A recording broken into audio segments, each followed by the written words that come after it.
You know what? Maybe I'm in the minority regarding what I'm about to say. And that's cool because, everyone can't always agree or whatever. But to be honest with you, I sympathized greatly with how Madara felt within this episode and what happened overall to Madara within this episode. Because ultimately what he was saying, for the most part, was true. At the end of the day, Tobirama is the catalyst to ideals that somebody such as Danzo in the future would later adopt. And ultimately, was he wrong with everything that he stated regarding ultimately the Uchiha clan being wiped out at some given point? Maybe it didn't happen as soon as he predicted or anything like that, but ultimately it happened.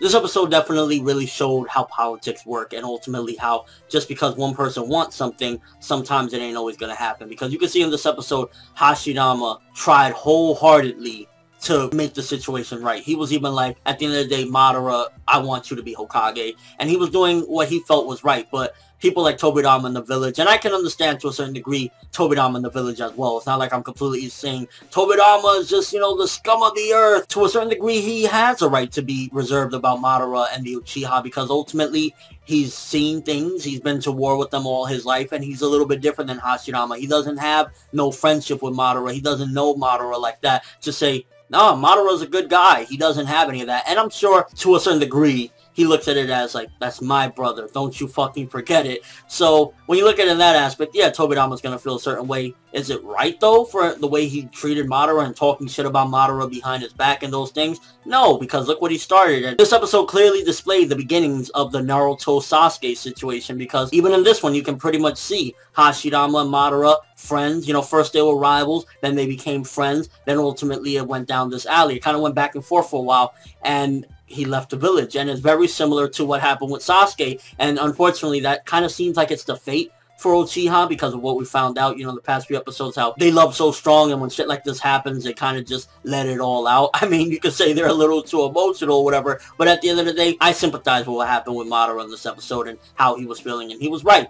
Tobirama was going to be the second Hokage, regardless of what Hashirama said. And a man, at the end of the day, has a certain amount of what he can take. And when he knows specifically what's going to happen, you think he's just going to sit idly by while he watches himself and his clan get thrown to the back burner? Hashirama was the only person that was kind of sympathizing with the situation. And Madara knew it. Madara wasn't completely being like, you're a fucking worthless piece of shit. He just knew that at the end of the day, Hashirama couldn't do what he felt was right. And as much as Hashirama felt like, I need to do the right thing and I'm going to do the right thing, Madara knew that Tobirama's will and the will of the village is what would overcome everything. So even though they helped to create this village, even though they were the catalyst of pretty much peace in the world and nations forming together and stopping a lot of war, which again, this is how it all began, ultimately the Uchiha would be a sacrifice, where they would be a casualty of war, so to speak, for the world to prosper and for Konoha to prosper, because that's just the way it was. And I felt very bad as well for Madara when the people that he even wanted to protect won't let him protect them. That's something that is kind of like, oh my fucking god, I want to help you people. I've been in situations like that. I want to help you people, but you don't want to let me help you? Beginning of this episode, kind of, chill, whatever. A bit too much on the flashback side. Like, we're in a flashback of a flashback. I mean, like, when we're going back to seeing them as kids again, I think we got the gist of watching those episodes. So those parts kind of, when they kind of just kept coming up, I was kind of like, well, I think we get it. One of the only ones where it was like a flashback and a flashback that I felt kind of added a little bit to the emotion was when we see like the deaths of the brothers again. It was kind of like, yeah, that adds to everything and kind of reminds you a little bit, they've been through a lot to get to where they're at right now. And it's a cool fact as well that this episode kind of introduces how Konoha was even named. Madara, the person that right now is the villain and is trying to take down the entire world pretty much, started the world in general with peace. He was the one who even named Konoha to begin with. And, little comedy stuff, I kind of like that. And to be honest with you, on an enjoyment level, just enjoyment, taking critiques aside and everything, I absolutely love this episode. I really enjoyed it, but, I like to put my personal enjoyment for the most part to the back burner as far as, like, when I'm critiquing and reviewing, because I really love this episode. I felt it just really displayed a lot of the beginnings, and, sometimes we're misunderstandings. To be honest with you, I don't feel as though either one of them were wrong necessarily, because while Madara, yeah, they were doing him dirty, and they ultimately, what happened to the Uchiha, they had a right to feel that way. So it wasn't really necessarily that either of them were wrong. They both had their faults. They both had their, you know, goods. But ultimately, it was mainly just opinion versus opinion and kind of a big misunderstanding. Maybe if Tobirama would have gotten to know Madara or vice versa, that he could have realized he's not that bad of a guy. And, you know, maybe we can trust the Uchiha a little bit more. Maybe we don't got to throw them under the bus. Maybe I can vouch for him being either the second Hokage or kind of maybe being a double Hokage. That's one of the things that definitely, when I watch these episodes, I'm kind of like, why didn't they just approach the Fire Nation with, no, we're going to have 2 leaders because we need 2 leaders.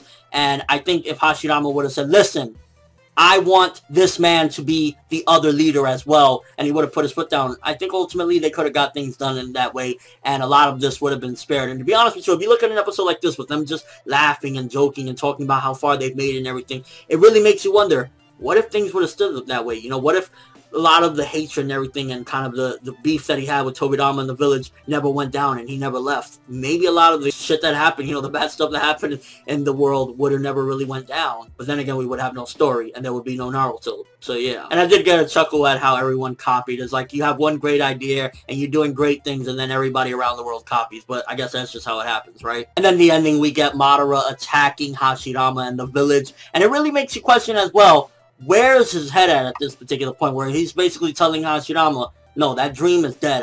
That's not my dream anymore. I'm looking at something further in the distance. I think at that point, between reading the scriptures or whatever and everything, he just, at that point, decided, Moon Eye plan, this is the way I'm going to find peace, and nobody's going to be able to stop this. So he looked at it as Hashirama's obviously not going to agree with us going into this eternal slumber or anything, so I need to do this way, and then ultimately we'll find peace. And that's why he was kind of like, no, I'm going to take you down. And probably he didn't even care at this point about killing. He's probably where, like, Obito's head is at this point. He was probably like, I'm going to kill, it doesn't matter who fucking dies, any casualties. My best friend Hashirama could die right now. It doesn't matter. In the Moon Eye plan, we're going to be together again, and we'll be able to laugh, and none of this bullshit would happen. I'd imagine in his Moon Eye plan, Tobirama wouldn't exist, but that's just me. I wish the art and animation would have been a little bit better when they clashed in the end. Kind of, it looked real epic as hell, but it wasn't like the special animation that they use or the special art that sometimes they have, which is unfortunate, but ultimately this episode, overall, it wasn't really animated beautifully, and the art wasn't all that for this episode, so that's unfortunate, but it was a very good episode, I felt. Like, I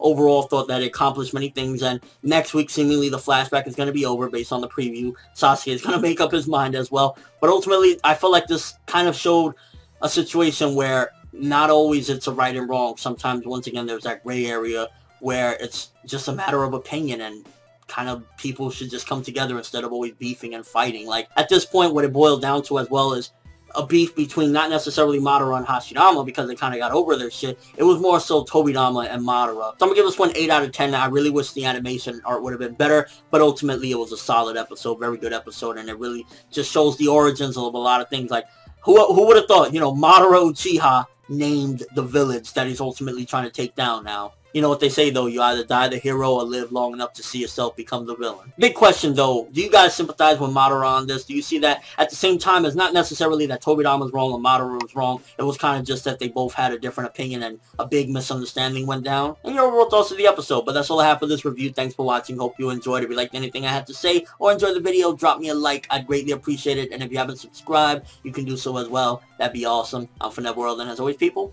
have an awesome day.